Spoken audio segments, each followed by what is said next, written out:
तो दोस्तों आपका बहुत बहुत स्वागत है। दोस्तों आज अपन देखने वाले हैं कक्षा 8वीं के विज्ञान विषय के लिए मोस्ट इम्पोर्टेंट क्वेश्चन जो आपके एग्ज़ाम में आने वाले हैं। ठीक है, ये जो क्वेश्चन है मोस्ट इम्पोर्टेंट है। ठीक है, तो और एक एक करके जो है अपन सभी क्वेश्चन को यहाँ पर सॉल्व करने वाले हैं एक एक करके। ठीक है, सभी का सॉल्यूशन देखेंगे।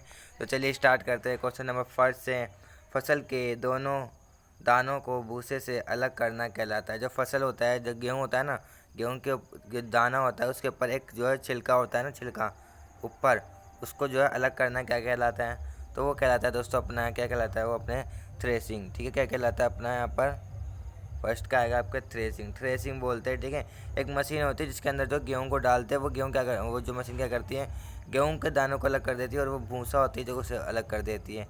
ठीक है, और फिर अगला है अग्निरोधक। प्लास्टिक का उदाहरण है अग्निरोधक, जो अग्नि को रोक दी, मतलब आग को रोकने वाली प्लास्टिक का उदाहरण कौन सा है इसमें से?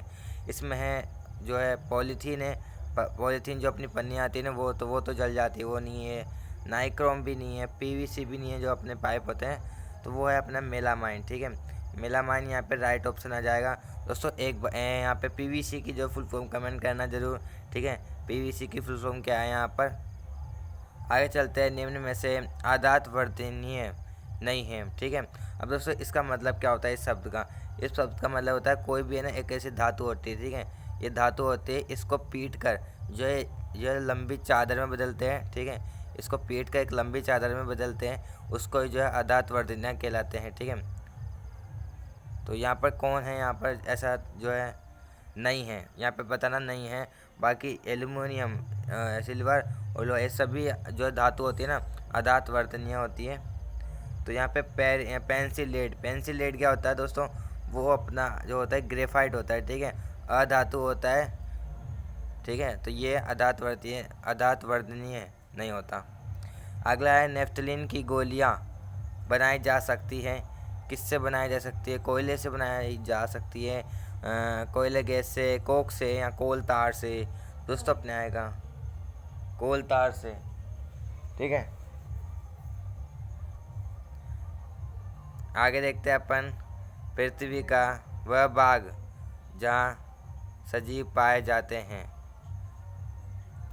तो दोस्तों अपना फिफ्थ क्वेश्चन है पृथ्वी का वह भाग जहाँ सजीव पाए जाते हैं। तो वो है दोस्तों अपना जैव मंडल। जैव मंडल के अंदर सभी सजीव पाए जाते हैं। ठीक है, आगे चलते हैं।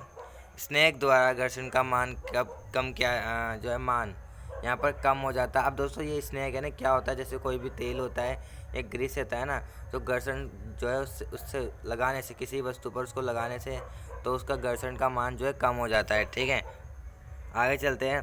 माध्य स्थिति के इधर उधर या आगे पीछे होने वाली गति को कहते हैं, क्या कहते हैं? जो माध्य स्थिति के इधर उधर या आगे पीछे होने वाली गति को क्या कहते हैं? आवर्ती कहते हैं, तरंग कहते हैं, कंपन या आयाम। तो दोस्तों क्वेश्चन नंबर अपने 7th में आएगा कंपन। ठीक है, उसे क्या बोलते हैं? कंपन बोलते हैं। आगे चलते हैं। प्रकाश उत्सर्जक डायोड।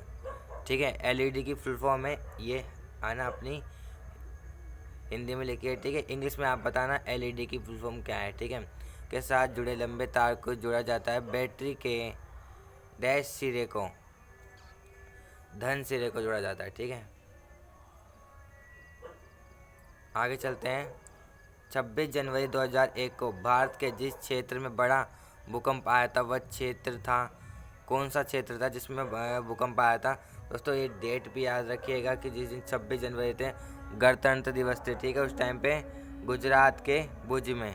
ठीक है, तो दोस्तों क्या यहाँ पे राइट आंसर आ जाएगा? गुजरात के भुज में। ठीक है, निम्नलिखित में से कौन सी गैस पौधा घर गैस नहीं है? यानी ग्रीन हाउस गैस इफेक्ट जो होता है ना, ग्रीन हाउस गैस इफेक्ट, वो कौन सी नहीं है बतानी है। ठीक है, तो दोस्तों वो है यहाँ पे अपने कौन सी? नाइट्रोजन नहीं है। ठीक है, नाइट्रोजन नहीं है अपने। और दोस्तों आप कमेंट करके बताना कि जो ग्लोबल वार्मिंग होती है, ठीक है, ग्लोबल वार्मिंग आप समझते होंगे ग्लोबल वार्मिंग क्या चीज़ होती है, उसमें जो है उसका उत्तरदायी जो है कौन सी गैस है? ठीक है, ग्लोबल वार्मिंग की। आगे चलते हैं। मिट्टी को उलट पलट एवं पोला करने की प्रक्रिया को क्या कहते हैं? दोस्तों उसको कहते हैं अपन यहाँ पे जुताई कहते हैं। ठीक है, क्या कहते हैं? जुताई। आगे चलते हैं। डैश और डैश धातु नरम होती है, उन्हें चाकू से काटा जा सकता है। तो दोस्तों एक तो है अपनी सोडियम, ठीक है, सोडियम है, और एक है अपनी पोटेशियम, ठीक है। ये दोनों धातु है जो बहुत नरम होती है, इनको चाकू से आसानी से काटा जा सकता है। और सोडियम का बता दूँ सिंबल Na होता है, और पोटेशियम का अपना यहाँ पे K होता है, ठीक है, ध्यान रखिएगा इन सबको। एक अप्रिय गंध वाला काला गाढ़ा द्रव होता है, उसे बोलते हैं अपन कोल तार। क्या बोलते हैं? कोल तार, ठीक है। आगे चलते हैं कि क्षेत्र विशेष में पाए जाने वाली स्पीशीज विशेषी है ना, विशेषी यहाँ पे क्या आएगा? विशेषी क्षेत्र कहलाती है। आगे चलते हैं, नर युग्म और मादा युग्म के द्वारा जनन को लैंगिक जनन कहते हैं। इंपॉर्टेंट क्वेश्चन है दोस्तों, संलयन द्वारा, ठीक है, संलयन द्वारा। आगे चलते हैं दोस्तों, आगे पढ़ने से पहले बता दूं कि आपका जो पेपर होने वाला है, अब कब होने वाला है? आपका ये विज्ञान का पेपर 4 अप्रैल को है ना, 4 अप्रैल को आपका पेपर होने वाला है, ठीक है। तो उस पेपर के लिए ये जो क्वेश्चन है ना, मोस्ट इंपॉर्टेंट क्वेश्चन है, पहली बात तो ये। और इसके लिए जब तक तो आपका पेपर ना हो जाए, डेली वीडियो अपलोड होगी आपके, और आपको सारी वीडियो देखनी है, ठीक है। बहुत स्टूडेंट्स यहाँ पे कमेंट करते हैं कि आपने जो बताया उनमें से तो एक भी क्वेश्चन नहीं आया क्यों, और बाकी जो ज़्यादातर स्टूडेंट्स यही कमेंट करते हैं कि आपने जो बताया बिल्कुल वही आया, ठीक है। तो इसलिए मैं आपको बोल रहा हूँ कि आपको सभी वीडियो को देखना है जो भी मैं अपलोड करूँगा, और लाइक कर देना, और चैनल को जो सब्सक्राइब जरूर कर लेना है, ठीक है। और अपन हो सके तो बीच में लाइव स्ट्रीम भी करेंगे, ठीक है। फलीदार पौधे की जड़ों की ग्रंथियों में पाए जाने वाले बैक्टीरिया को नाम लिखिए दोस्तों। वो बैक्टीरिया का नाम है राइजोबियम, ठीक है। क्या है? राइजोबियम। यहाँ पे मैं लिख देता हूँ राइजोबियम, ठीक है। ये है यहाँ पे आंसर। उस धातु का नाम लिखिए जिसका उपयोग उर्वरकों में पौधों की वृद्धि हेतु किया जाता है, ठीक है। तो कौन सी धातु का उपयोग किया जाता है दोस्तों? अभी थोड़ी देर पहले यहाँ पे मैंने बताया था, एक तो है नाइट्रोजन, ठीक है, नाइट्रोजन है, ठीक है, नाइट्रोजन एक धातु है, नाइट्रोजन। और एक होती है दोस्तों अपनी फास्फोरस, ठीक है, फास्फोरस 2 होती है। अगला है अधिक व्यावसायिक महत्व के कारण पेट्रोलियम किस नाम से जाना जाता है? तो दोस्तों वो अपने जाना जाता है काला सोना, ठीक है, काला सोना के नाम से जाना जाता है। आगे चलते हैं, लैंगिक जनन से क्या आशय है? तो दोस्तों क्या होती है लैंगिक जनन? की प्रजनन की वह क्रिया जिसमें 2 गैमेट, ध्यान रखिएगा, लैंगिक में 2 गैमेट, यहाँ पे 2 जो होते हैं युग्मक, उनका आवश्यक होना है, और अलैंगिक में एक ही होता है, ठीक है। मिलने से बनी रचना युग्मज द्वारा नए जीव की उत्पत्ति करती है, जिसे लैंगिक जनन कहते हैं, ठीक है। 2 ऐसे जंतुओं के नाम लिखिए जिनमें अलैंगिक जनन मुकुलन द्वारा होता है। तो यहाँ पे है दोस्तों, एक है अपना हाइड्रा, ठीक है, हाइड्रा में मुकुलन होता है, ठीक है। आपने पढ़ा होगा बुक में कैसे हाइड्रा में मुकुलन होता है। और एक होता है अपना यीस्ट है जो अपने किस ब्रेडों में डलती है, केक बनाते समय, ठीक है, केक में डलती है फूलने के लिए। आगे है नाइट्रोजन स्थिरीकरण, ठीक है, मिलान करना है। तो नाइट्रोजन स्थिरीकरण दोस्तों क्या चीज़ है? ये जो राइजोबियम होता है ना, राइजोबियम, ठीक है, राइजोबियम, ये जो बैक्टीरिया है ये इसमें आएगा, ठीक है। ये नाइट्रोजन का स्थिरीकरण करता है, मतलब जो नाइट्रोजन जैसे अमोनिया होता है ना, अमोनिया अपना होता है NH4, इसको तोड़ता है नाइट्रोजन में। यीस्ट का उपयोग किस लिए आता है? ब्रेड का निर्माण में, ठीक है। और ये मच्छर का यहाँ पे है मलेरिया, ठीक है। और वायु द्वारा संचरण ये खसरा नामक रोग होता है, यीस्ट, ब्रेड और ये, ठीक है। आगे चलते हैं, खाद्य पदार्थों को स्वच्छ करने हेतु प्लास्टिक पात्र के उपयोग के 3 प्रमुख लाभ बताइए। यहाँ पे दोस्तों इंपॉर्टेंट क्वेश्चन है ना, जो आपको ना आए, ठीक है, वो यहाँ पर मैं करवा देता हूँ। सभी क्वेश्चन यहाँ पे करना पॉसिबल नहीं है, ठीक है। तो ये वाला क्वेश्चन है, ये तो आप कर लोगे, और इम्पोर्टेंट है तो आप कर लेना इसको, ठीक है। ज़्यादा मुश्किल यहाँ पे क्वेश्चन नहीं है। कुछ आदिवासी वन पर निर्भर करते हैं कैसे, ये भी ज़्यादा इम्पोर्टेंट तो है, ठीक है, लेकिन आप इसे आसानी से कर लोगे, ज़्यादा मुश्किल इसका आंसर नहीं है, ठीक है। क्या होता है कि आदिवासी जंगल पर निर्भर, क्योंकि वहाँ से जंगल से उन्हें लकड़ियाँ मिलती हैं, खाने को फल फ्रूट मिलते हैं, मतलब उनका पूरा जो जीवन है ना जंगल पर ही निर्भर करता है, पूरा जीवन वो, ठीक है, क्योंकि जंगल से उनको सब कुछ मिलता है, पानी, ठीक है। वनोन्मूलन के कारण और उनके प्रभाव क्या हैं दोस्तों? वनोन्मूलन, ठीक है, तो वनोन्मूलन क्या होता है, पहले तो ये चीज़ देखो कि वनोन्मूलन मतलब होता है जो पेड़ को काटते हैं ना, उसे बोलते हैं वनोन्मूलन, ठीक है। और इनसे कारक और इनके प्रभाव क्या है, तो दोस्तों इनके प्रभाव है कि इससे वर्षा कम होती है, ठीक है। वर्षा जो है कम होती है, जो प्रकृति है उनकी वर्षा जो है कम होती है प्रकृति में, और जो है गर्मी ज़्यादा बढ़ जाती है जहाँ पर पेड़ पौधे कम होते हैं, ठीक है। और सांस भी यहाँ पे ऑक्सीजन जो है, प्रदूषण भी यहाँ पे ज़्यादा हो जाता है अगर पेड़ पौधे अपन काटेंगे तो। अलैंगिक जनन की परिभाषा लिखिए, जंतुओं से अलैंगिक जनन के 2 नाम लिखने हैं। तो आइए इसका आंसर देखते हैं दोस्तों। आगे क्वेश्चन देख लेते हैं। अपना क्वेश्चन है अगला, कौन सा अपना अगला क्वेश्चन है, यहाँ पर है ना, अलैंगिक जनन का अपन जो है क्वेश्चन यहाँ पे आंसर देख लेते हैं। तो दोस्तों ये रहा आपके सामने आंसर, अलैंगिक जनन, ठीक है। जैसा कि मैंने बोला था अभी थोड़ी देर पहले कि वह जनन जिसमें केवल एक ही जनक का नए जीवों को जन्म देता है, ठीक है, सिर्फ एक ही जनक, अलैंगिक जनन कहलाता है। फर्स्ट मुकुलन, ठीक है, जो हाइड्रा और ईस्ट में अलैंगिक जनन की ये सामान्य प्रक्रिया है। इस विधि में शरीर पर एक बल्ब की तरह संरचना, ठीक है, एक बल्ब की तरह संरचना बनती है जिसे मुकुल कहते हैं, ठीक है। तो ये पूरा आंसर हो जाएगा। ध्यान रखिएगा, ऐसा क्वेश्चन बन सकता है कि लैंगिक जनन और अलैंगिक जनन में अंतर स्पष्ट करो, ठीक है। तो ऐसा क्वेश्चन बन सकता है एग्ज़ाम में।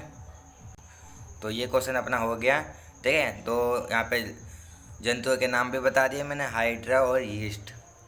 आगे सर्पी घर्षण और स्थैतिक घर्षण से कम क्यों होता है। अब दोस्तों इनसे ये आपके इनके बारे में पता होना चाहिए कि घर्षण कौन यहाँ पे किसका ज़्यादा। तो देखते हैं इसका आंसर, सर्पी घर्षण स्थैतिक घर्षण से कम होता है क्योंकि जब कोई वस्तु गतिज अवस्था में होती है तो उसकी ऊपरी सतह के संपर्क में बिंदुओं के समय नहीं मिल पाता कि वह फर्श के संपर्क बिंदु में धंस सके। इस कारण सर्पी घर्षण स्थैतिक घर्षण से कुछ कम होता है, ठीक है। अब दोस्तों सर्पी घर्षण होता है एक तो अपना, और एक स्थैतिक घर्षण होता है, ठीक है। स्थिति मतलब ये है अपना ब्लॉक, ठीक है, ये है अपना ब्लॉक, इस पर लग रहा है, अपन बल लगाएंगे, इधर अपना जो है विपरीत साइड घर्षण बल लगेगा, ठीक है।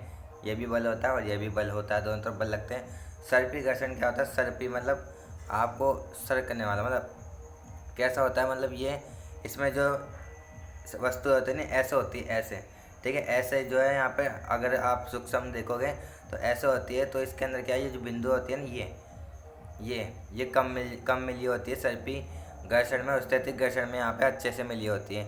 इस वजह से यहाँ पर क्या है, सर्पी घर्षण जो है स्थैतिक घर्षण से कम होता है, ठीक है। तो इतना आपको याद करना है। आगे चलते हैं अगले क्वेश्चन की तरफ।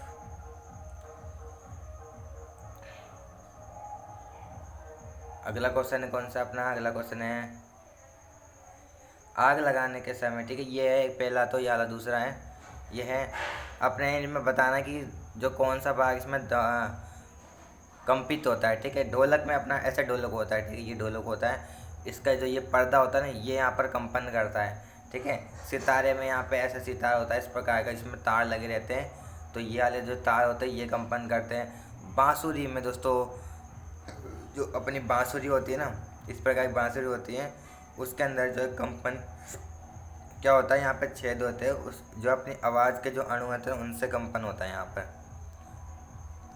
आग लगने के समय फायरमैन पानी के हौज यहाँ उपयोग करने से पहले उस क्षेत्र की मुख्य विद्युत आपूर्ति को बंद कर देते हैं। व्याख्या कीजिए ऐसा क्यों होता है। इम्पोर्टेंट क्वेश्चन है, ठीक है। आइए इसका अच्छे से समझते हैं इस क्वेश्चन को। तो दोस्तों ये रहा, आग लगने के समय फायरमैन पानी के हौज या उपयोग करने से पहले उस क्षेत्र की मुख्य विद्युत आपूर्ति को बंद कर देते हैं क्योंकि फायरमैन द्वारा उपयोग में लिया गया पानी शुद्ध नहीं है, अर्थात उसमें लवण उपस्थित होता है, जिस कारण वह जल विद्युत का सुचालक होता है। अब दोस्तों दो प्रकार के यहाँ पे कुछ मैं समझाना चाहता हूँ, जैसे शुद्ध जल और दो होते हैं एक जल, ठीक है। एक जल में लवण मिला होता है, मतलब अगर आप जैसे जल लोगे ना फिल्टर वाला, फिल्टर जल, ठीक है, फिल्टर, तो उसके अंदर जो है विद्युत जो है नहीं चलेगी, ठीक है, विद्युत धारा जो है नहीं बहेगी। लेकिन जो अपना लवण वाला होता है ना, उसके अंदर यहाँ पर विद्युत जो है सुचालक होता है और इसके अंदर कुचालक होता है। तो ये ध्यान रखिएगा, शुद्ध जल और यहाँ पे लवणीय जल में, ठीक है। अगला क्वेश्चन देख लेते हैं। अगला क्वेश्चन है अपना यहाँ पर ये वाला, क्या है, जब हम किसी आवेशित वस्तु को हाथ से छूते हैं तो वो अपना आवेश खो देती है। इंपॉर्टेंट क्वेश्चन है, ठीक है, टिक लगा लेना, इसको कर लेते हैं अपन आंसर यहीं पे। तो ये देख लेते हैं दोस्तों, जब हम किसी आवेशित वस्तु को हाथ से छूते हैं तो वह अपना आवेश खो देती है, व्याख्या कीजिए। ये है ना क्वेश्चन है अपना। हम जानते हैं कि अपने जो हम अपना जो शरीर है विद्युत का चालक होता है, ठीक है। अपन ये जानते हैं जब हम किसी आवेशित वस्तु को हाथ से छूते हैं तो वो वस्तु का आवेश हमारे शरीर से होता हुआ जमीन में स्थानांतरित होता है, ठीक है। परिणाम स्वरूप छूते ही वह अपना आवेश खो देती है, ठीक है। अब दोस्तों एक यहाँ पे क्वेश्चन बन सकता है कि क्यों बोलते हैं कि ना जब अपन बिजली के जो भी यहाँ तारों को हाथ लगाते हैं तो रबर, पहले तो रबर के पहन रखते हैं, ठीक है। रबर के जो है हाथ या दस्ताने होते हैं ना वो पहन के रखने चाहिए, ठीक है। जिससे अपने जो रबर, पहले बात तो जो बिजली कुचालक होता है, ठीक है, एक ये पॉइंट भी है। और एक और अगर अपन जो है हाथ भी लगा रहे हैं और अपन रबर की चप्पल पहन रखें तब भी जो अपन को यहाँ पर करंट नहीं लगेगा, क्योंकि यहाँ पे ये देख सकते हो कि हमारे शरीर में जो है जो शरीर से जो है ना करंट है वो जो है ज़मीन में स्थानांतरित नहीं होगा, तो अपन को करंट भी यहाँ पर नहीं लगता है, ठीक है। ज़्यादा तेज़ नहीं लगता पर थोड़ा बहुत लगता है। आगे चलते हैं दोस्तों, आगे अपन देखते हैं। यहाँ पर अगला है तारामंडल क्या होता है, किन्हीं दो तारामंडलों के नाम लिखिए। इंपॉर्टेंट क्वेश्चन है, आइए देखते हैं इसका आंसर। तो ये रहा दोस्तों, तारा के उन समूह का जो पहचानने योग्य आकृतियाँ बनाते हैं तारामंडल कहलाते हैं। दो तारामंडल के नाम है सप्तऋषि और ओरायन, ठीक है, ओरायन। दो नाम याद रखिएगा यहाँ पर।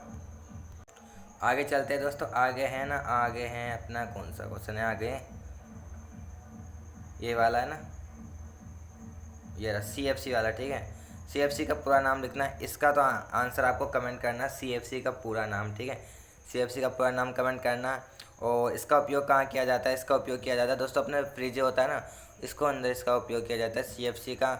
और इससे होने वाली जो है हानि क्या है, जो अपनी ओजोन परत होती है ना, O3 जिसका सूत्र अपन बोलते हैं, उसके अंदर यहाँ पे छेद हो जाता है, ठीक है। ओजोन परत अपनी क्या है, जो सूर्य के पराबैंगनी किरणें होती है ना उससे रक्षा करती है, ठीक है। और इसके अंदर ऑक्सीजन भी बनाती है अपने लिए, ठीक है। तो ये एक हानि है, ओजोन परत में छेद होता है इससे। नाइट्रोजन चक्र का चित्र बनाइए। चित्र के लिए अलग से वीडियो लेके आऊँगा जिसका ना सारे चित्र मैं यहाँ पे बता दूंगा आपको कौन कौन से आने वाले हैं। आगे है, राणा गर्मियों की कमीज खरीदना चाहता है, उसे सूती कमीज खरीदनी चाहिए या संश्लेषित कारण सहित राणा को सलाह दीजिए। दोस्तों इसका देखते हैं। राणा को गर्मियों में सूती कमीज खरीदनी चाहिए, क्योंकि सूती कमीज में ऊष्मा की कुचालक होने के कारण गर्मी में आसानी से ऊष्मा का अवशोषण नहीं कर पाती, जिससे कारण राणा को गर्मी में सूती कमीज पहनने पर गर्मी नहीं लगेगी। इसके अतिरिक्त सूती कमीज पसीने को आसानी से सोख लेती है और शरीर को ठंडक देती है, ठीक है। तो ये पूरा यहाँ पर आंसर हो जाएगा आपके क्वेश्चन का। अगला क्वेश्चन देखते हैं दोस्तों, हैं इम्पोर्टेंट क्वेश्चन है, ठीक है। और ये मतलब अभी मैंने तक बताया ना जो इम्पोर्टेंट है, ठीक है, अभी तक जो भी मैंने जिनका आंसर बताया है यहाँ पर। कॉपर जिंक को उसके लवण के विलयन से विस्थापित नहीं कर सकता, ठीक है। अब ये क्वेश्चन का आंसर दे देता हूँ मैं यहाँ पे, आप ध्यान से सुनिएगा। क्यों नहीं कर सकता, क्यों? नंबर 1 पॉइंट है यहाँ पर, जो है यहाँ पर अधिक अभिक्रियाशील कौन सा है, कॉपर जिंक को क्यों नहीं कर सकता, क्योंकि जिंक जो है ना यहाँ पे अधिक अभिक्रियाशील है, ठीक है। तो इतना सा पॉइंट आपको याद रखना है कि जिंक यहाँ पर अधिक अभिक्रियाशील धातु है, इसलिए वो जो यहाँ पे विस्थापित नहीं कर सकता, ठीक है। कॉपर जो है जिंक को विस्थापित नहीं कर सकता, जिंक कर सकता है कॉपर को, ठीक है। सोडियम पोटेशियम को मिट्टी के तेल में रखा जाता है, क्यों रखा जाता है, क्योंकि वो वायु की उपस्थिति में आते ही जो है उनके अंदर आग लग जाती है, वो वायु से क्रिया कर लेती है, ठीक है। मृत वनस्पति से कोयला किस प्रकार बनता है, ये प्रक्रम क्या है कहलाता है, ठीक है। क्वेश्चन नंबर अपना है 17, ठीक है। अब दोस्तों इसका आंसर यहाँ पे देख लेते हैं। इसका आंसर दोस्तों एक तो ये आंसर देख लो आप, ठीक है, जो कॉपर जिंक को आता है, क्योंकि की तुलना में कॉपर कम अभिक्रियाशील होता है, इसलिए वह अपने लवण विलयन से जिंक को विस्थापित नहीं कर सकता, ठीक है। तो यह आपके यहाँ पे राइट आंसर सकता है, कॉपर कम अभिक्रियाशील होता है, इसलिए वह अपने लवण विलयन से जिंक को विस्थापित नहीं कर सकता, पर जिंक कर सकता है कॉपर को, ठीक है। और जो अपना क्वेश्चन था उसका आंसर देख लेते हैं। जब मृत वनस्पति पृथ्वी के काफ़ी भीतर दर जाते हैं तो उसका ताप और उसका दाब पर उच्च हो जाता है। उच्च ताप और दाब पर मृत वनस्पति मंद दर से रासायनिक प्रक्रम द्वारा कोयले में परिवर्तित हो जाते हैं, और ये प्रक्रम कार्बनीकरण कहलाता है, ठीक है। इंपॉर्टेंट क्वेश्चन है, आपके एग्जाम में आ सकता है, ठीक है, कर लेना इसको अच्छे से। आगे चलते हैं। आगे है अपना घर्षण को बढ़ाया और घटाया जा सकता है कैसे। अब देखो मैंने यहाँ पे पहले वीडियो में बता दिया कैसे बढ़ाया जा सकता है, जो है तेल लगाकर स्नेक के द्वारा, ठीक है। घर्षण को घटाया भी जा सकता है और बढ़ाया कैसे जा सकता है, जितनी ज़्यादा जो सतह यहाँ पे खुरदरी होती है ना, यहाँ पे मैं सूक्ष्म करके बता रहा हूँ, जितने ज़्यादा मतलब ये ऐसे खुरदरी होगी ना तो उतना ही ज़्यादा यहाँ पर घर्षण होगा। ऐसे होती है सतह, ठीक है। ऐसे यहाँ पे पास से देखते हो और फिर ये आगे ऊपर पीछे करते हैं ना, तो ये जो घर्षण होता है, ठीक है। और अगर अपन तेल भर देते हैं, तेल लगा देते हैं स्नैक, तो ये पे क्या, ये जो छिद्र होते हैं ये भर जाते हैं, ये छिद्र जो है अपने भर जाते हैं, जिससे क्या है यहाँ पर क्या घर्षण जो है, घर्षण का मान यहाँ पर बहुत कम हो जाता है, ठीक है। यहाँ पे तेल या ग्रीस विस लगाने से ये एक प्लेन हो जाती है ऐसे, ठीक है। आगे चलते हैं। विद्युत सादृश्य को कभी भी गीले हाथों से अथवा गीले फर्श पर खड़े होकर स्पर्श नहीं करना चाहिए। क्वेश्चन नंबर 19 का आंसर देख लेते हैं। तो दोस्तों ये रहा, अशुद्ध जल विद्युत का हीन चालक है, परंतु जल हम पीते हैं उसमें खनिज लवण घुले होते हैं, जिसके कारण ये जल विद्युत का चालक बन जाता है। इसलिए विद्युत के सादृश्य का उपयोग करते समय विद्युत लीक होने पर गीले हाथों या गील फर्श से विद्युत का चालन हो सकता है, ये जो दुर्घटना का कारण बन सकता है, ठीक है। ये आपके आंसर हो जाएगा बिल्कुल अच्छे से, यहाँ पे आपको समझ में आ गया होगा, ठीक है। चलते हैं अगले क्वेश्चन की तरफ। दोस्तों आगे अपन चलते हैं। आगे तारे व ग्रह में अंतर बताइए, ये इंपॉर्टेंट क्वेश्चन है, ठीक है। अब इंपॉर्टेंट क्वेश्चन मैं बता देता हूँ और फिर साथ में आंसर दिखा रहा हूँ, ठीक है। आपको ये वाले इंपॉर्टेंट है, खाद व उर्वरक में क्या अंतर है, ये इंपॉर्टेंट है, ठीक है। और कौन कौन से इंपॉर्टेंट क्वेश्चन है, एक ये वाला भी इंपॉर्टेंट क्वेश्चन है, ठीक है। मतलब आपके विज्ञान में ज़्यादातर इंपॉर्टेंट क्वेश्चन दिखा रहा हूँ मैं आपको, और एक ये वाला इंपॉर्टेंट है, ठीक है। शुद्ध वायु प्रदूषित वायु, तो चलिए इसका आंसर मैं दिखा देता हूँ एक साथ ही, ठीक है। यहाँ पे जो है पीडीएफ, ये पीडीएफ आप ले लेना, ठीक है। जो व्हाट्सएप ग्रुप पे मिल जाएगा या फिर टेलीग्राम ग्रुप पे मैं इसका पीडीएफ डाल दूँगा, वहाँ पर जाके आप देख लेना, ठीक है। तो ये हो गया एक तो तारे वाला, तारों ग्रह में अंतर, ठीक है। ध्यान से देख लीजिए, इंपॉर्टेंट क्वेश्चन है ये। और एक हो गया ये वाला, खाद और उर्वरक में अंतर, ठीक है। और एक ये लास्ट क्वेश्चन हो गया, शुद्ध और प्रदूषित वायु में अंतर, ठीक है। तो ये यहाँ पर अपना पूरा फर्स्ट पेपर अपना सॉल्व होता है पूरा। जिस प्रकार अपन ने जो है सोशल साइंस के एग्ज़ाम में बिल्कुल तबाही मचा दी ना, एकदम फोड़ दिया एग्ज़ाम को, उस प्रकार जो है अपन साइंस को भी फोड़ देंगे, ठीक है। इस प्रकार मैथ संस्कृत सब एग्ज़ाम आपकी बिल्कुल A+ ग्रेड यहाँ पर आपकी आएगी, पक्का मैं बोल सकता हूँ, ठीक है। अगर आप शुरू से चैनल के साथ जुड़े हो और हर एक वीडियो यहाँ पर देख रहे हो, ठीक है। क्योंकि अपन यहाँ पर है बहुत जो है अपन मेहनत कर रहे हैं, आप भी मेहनत करो, मैं भी मेहनत करूँगा, ठीक है। तभी अपने जो यहाँ पर सफल हो पाएंगे, ठीक है। तो मिलता है फिर अपन अगली वीडियो में। चैनल पर नहीं हो तो दोस्तों सब्सक्राइब जरूर कर लेना, वीडियो को लाइक कर देना, ठीक है। और अगर गए आने वाली जो वीडियो है ना उनको ज़रूर देखना, ठीक है, ताकि आपके जो है A+ ग्रेड बन सकें। और फिर ये कमेंट में ये मत बोलना कि जो है आपने बताया था क्वेश्चन वो नहीं आए, ठीक है, ऐसे। तो मिलता है अपने अगली वीडियो में। Thanks for watching.